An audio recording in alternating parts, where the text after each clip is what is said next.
The heat on Nellis's Viper Row was a living thing, thick, metallic, tasting of jet fuel and sun-baked concrete.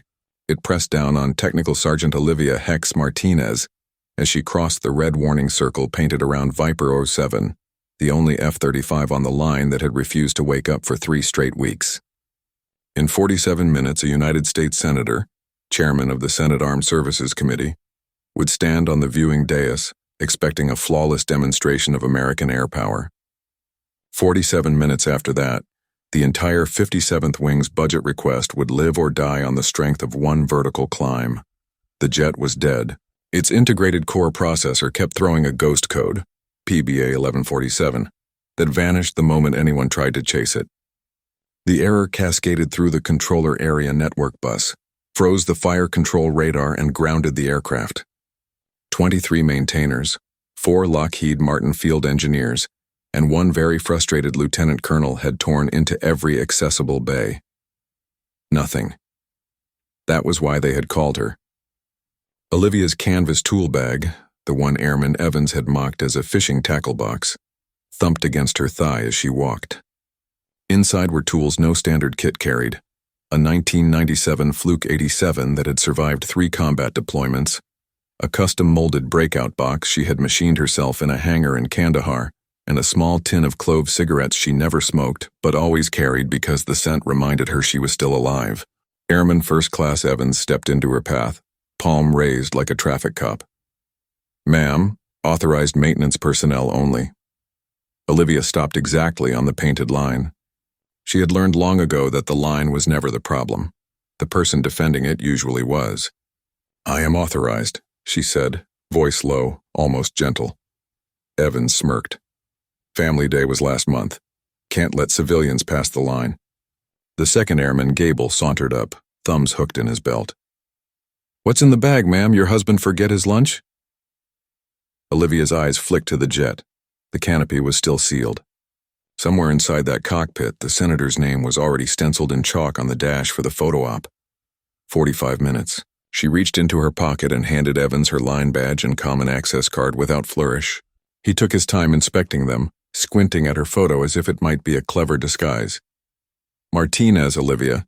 Tech Sergeant." "Huh." He read it like he was auditioning for a police drama.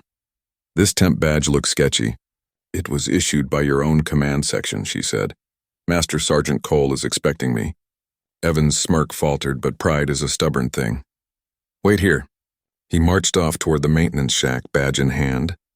Gable lingered, arms crossed, eyeing the faded scorpion patch on her bag. "That your husband's unit?" he asked, voice dripping with mockery. Olivia didn't answer immediately. For a moment the desert wind died and the flight line went unnaturally quiet. She was somewhere else. Aldafra Air Base, 2014. A haboob so thick it turned noon into bruised twilight. An F-16 on the runway, pilot strapped in, engines spooling, waiting for a jet that refused to release its weapons logic.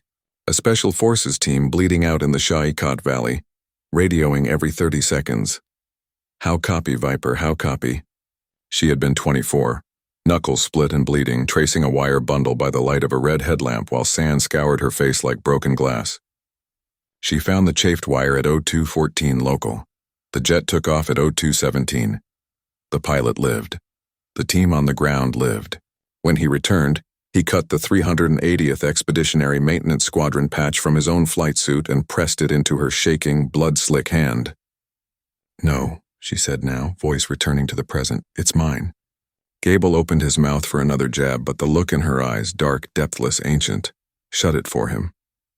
Inside the shack, Master Sergeant Cole stared at the badge Evans slapped on his desk like it was a live grenade. "Tell me you did not just detain Hex Martinez," Cole whispered. Evans blinked. She looked." Cole was already moving, chair crashing backward, phone to his ear. "Colonel Davies, Flightline now. We have a Code 1 level catastrophe." On the line, Olivia felt the seconds bleeding away. She set the bag down, unzipped it, and began laying tools in a precise half-moon on the tarmac.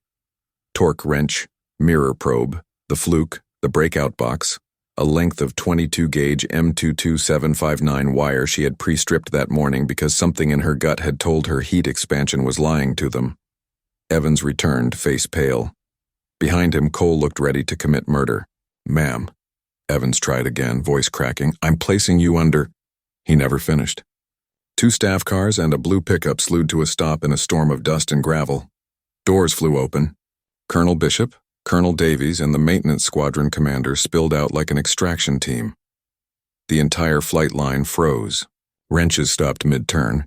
Heads popped from intake bays. Colonel Bishop marched straight to Olivia and snapped a salute most people only saw at retirement ceremonies. "Sergeant Martinez, my deepest apologies." She returned it crisply. "No apology required, sir. They were thorough." Bishop spun on Evans and Gable. The temperature seemed to drop 10 degrees under his stare. "Do you know who this is?" His voice was quiet thunder. "This is the maintainer who diagnosed the resonance microfracture at Red Flag when 31 F-35s were grounded. The one Lockheed tried to hire for 7 figures and she turned them down because she wasn't done fixing Air Force jets yet. The only reason that senator is getting his joyride today is because I begged the Secretary's office to release her from Hill for 72 hours. Evans looked like he was swallowing glass. Bishop's fingers stabbed the air. "You detained Hex Martinez. You detained the one human being on this continent who can find a ghost in a CAN bus that doesn't exist on any schematic. Get me a ladder, now." Evans scrambled. Gable looked ready to cry. Olivia was already climbing before the ladder fully locked. She disappeared into the EOTS bay like smoke. The crowd, now 30 maintainers deep, held its breath. 39 minutes to take off. Inside the jet, the air was furnace hot and smelled of ozone and desperation. She clipped her breakout box to the data port, fingers moving in the half-dark with the certainty of someone playing a song she had written herself. The Fluke's screen glowed green. Nothing. She closed her eyes, let the jet speak. There, an almost imperceptible hiccup in the 400 Hz power line every 4.7 seconds. Not electrical, mechanical. Heat. She wormed deeper past the radar gimbal until her cheek pressed against scorching composite. There, a wiring bundle cinched too tightly against a titanium bracket. Every time the airframe reached 52 degrees C, the bracket expanded 0.9 meter, just enough to kiss the bundle, chafe the insulation, induce a transient short that vanished the instant the system cooled and the gap reappeared. A ghost that only haunted hot jets under the Nevada sun. She exhaled once, a sound almost like laughter. 29 minutes. She slid back out, sweat carving pale lines through the grime on her face. Held up the offending harness like a hunter displaying a pelt. Found it. Bracket expansion under thermal load. 2 weeks of ground tests in the shade, and nobody thought to drag it into the sun. Cole stared, reverence in his eyes. "How long to fix?" 7 minutes if someone hands me a new harness and a heat gun." The flight line erupted into controlled chaos. A brand new harness appeared as if conjured. Someone produced a Steinel heat gun still in plastic. Olivia worked in silence, splicing, shrinking, torquing to spec. When she slid down the ladder the last time, the cockpit displays were already painting solid green. 17 minutes to spare. The senator's motorcade rolled up exactly on time. He never knew how close he had come to watching a very expensive static display. The jet launched perfectly. Hover, vertical climb, transition to supersonic in full view of every camera on the dais. The applause was polite. Only the maintainers on the line knew what they had just witnessed. Weeks later, on her last night at Nellis, Olivia stood alone on the darkened flight line long after the last jet was towed in. The desert night was cold enough to raise gooseflesh on her arms. She lit one of the clove cigarettes she never smoked, just to watch the ember glow. Footsteps approached, hesitant, deliberate. Airman Evans stopped 5 paces away, hands clasped behind his back like he was at parade rest. "Sergeant Martinez." She turned, smoke curling from her lips. "I read your canopy troubleshooting guide cover to cover," he said, voice small. 3 times. "I owe you an apology bigger than I know how to give." Olivia studied him for a long moment. Then she stepped forward and offered him the cigarette. He took it with shaking fingers, not sure what to do. "Inhale," she said. "It tastes like regret and cardamom. Good for the soul." He did. Coughed. Eyes watered. She smiled, the first real one anyone at Nellis had seen from her. The jet doesn't care who was right, she said. It only cares that you find the fault before someone dies because of it. You want forgiveness? Earn it one torque at a time. Start with never judging the wrench by who's holding it. Evans handed the cigarette back, eyes shining. Yes, Sergeant. He came to attention, rendered a salute so crisp it could have sliced the night in half. She returned it.